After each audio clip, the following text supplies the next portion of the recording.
Hey, good afternoon, everyone. For this assignment, I kind of wanted to start with giving a quick background of myself. So, presenting for me has been somewhat interesting, actually. I grew up with what people would call probably a weak speech trait. Uh, got the gene for that. So, my parents told me that when I was very young, I would start to speak very late, even later than my sister, who was 18 months younger than me. I just did not speak, apparently. Obviously, didn't know that. They took me to various doctors and speech therapists right before I got into kindergarten because they were a little worried if I was gonna grow up with some sort of uh, speech impediment, detriment, what have you. So they took me to a number of specialists, and they actually recommended me go through a local speech therapist in my kindergarten school, so my elementary school actually. My memories of that specific, I would say, remedial courses or whatever were very little. But apparently those classes in conjunction with just natural learning through my kindergarten class gave my parents enough confidence that hey, maybe he just needed that little kickstart, and I was back on track. But even after that, growing up, I wasn't still much of a talker. I was very uncomfortable talking in a group situation, even if it was a bunch of friends. You have your friends that are the storytellers. They like to hear themselves talk and talk about a recent experience. I never really did that. I would just say a couple of sentences maximum.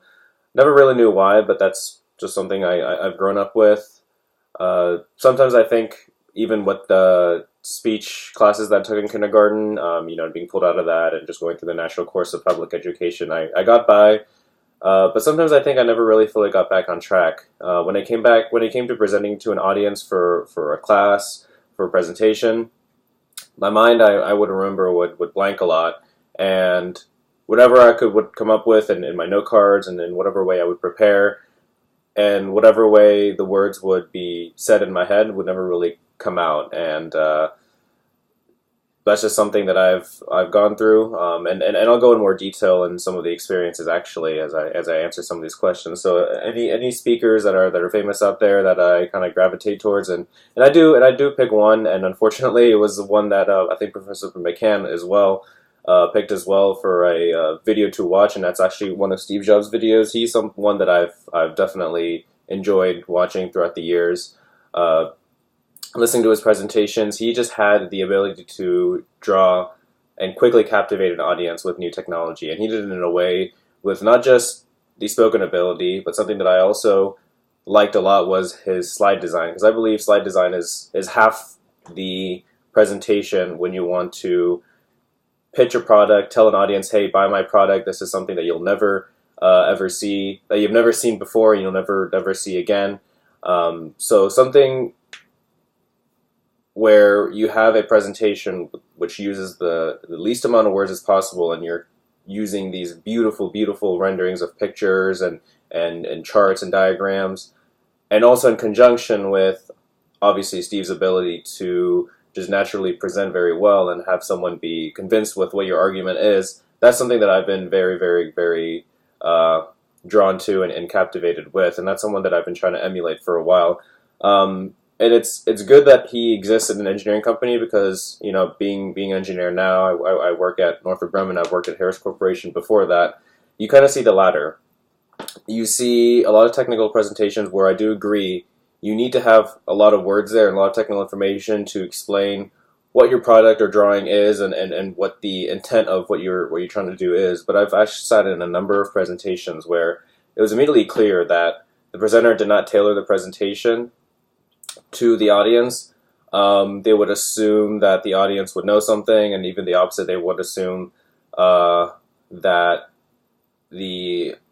that they would put way too much information, not knowing that the audience already knows half of it, and their presentation could go on longer than intended, and vice versa. So that art is something that takes a lot of practice, and that's something that I've been very observant about. So that when I had to come up on stage, I did my research, knowing what the audience is, and tailoring my presentations with. So that's something I feel like I'm getting better and better at. And to quickly answer the last question, any experiences that I've had that were both positive and negative and light when it came to presenting, and I can name one for negative and one for positive. And in a negative stance, this is still what I was still learning to with my ability or inability to blank, is that something that I think when I first noticed that, okay, this is actually a problem, I need something to do to work on this was ninth grade. I took a machining class.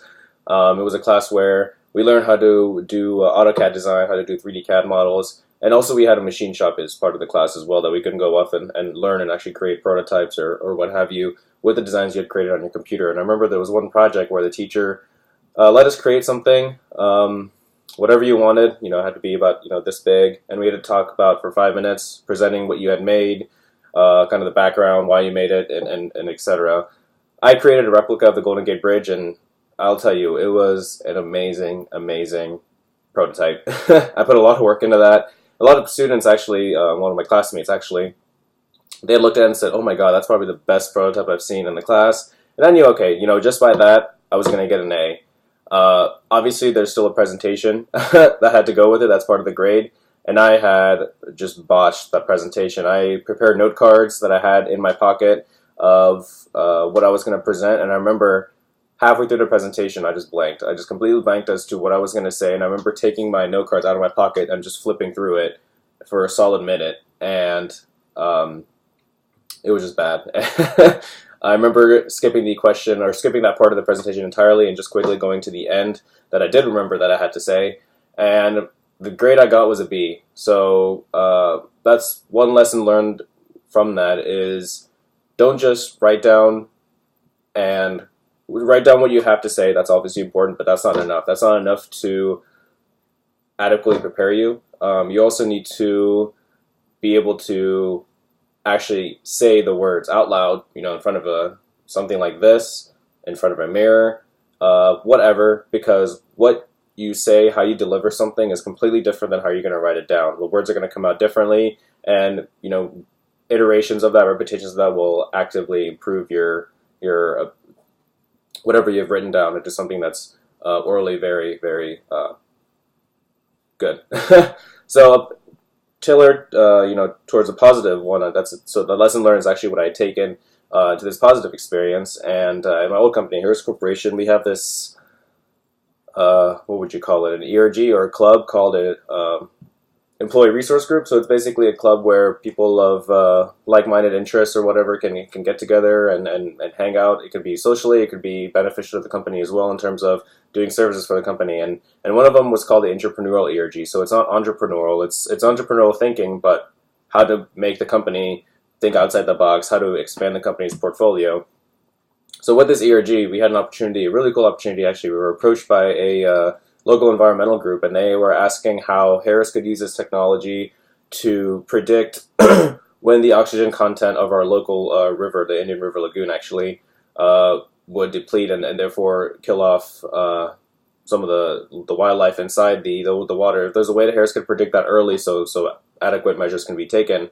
And we took that and we made a really, really cool event out of it where we got up on stage, we organized this whole event, we had cameras, we had catering and all this stuff, and we did a really good marketing job of saying, hey, do you want to be part of Harris's future? Do you want to be the start of Harris's future? Do you want to be the reason why Harris had this expanded portfolio of products? So we made this event out of it, and what we did was we pitched the problem to the masses, and we said, hey, we have this problem here, we need you to submit your ideas, and we had judges lined up. We gave people about a couple months to think of an idea and really mature it.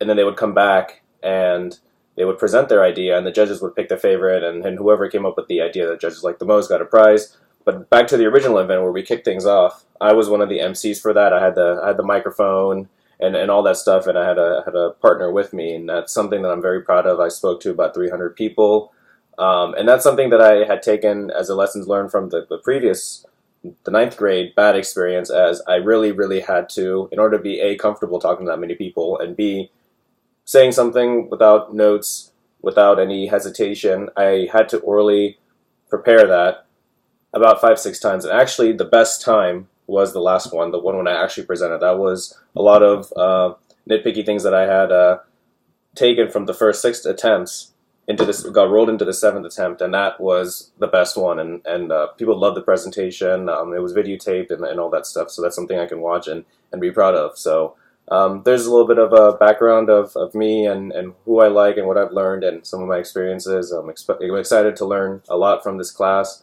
and just, that will hopefully continue my betterment in becoming a good presenter. So I'm excited to learn what this class has to offer. Thank you.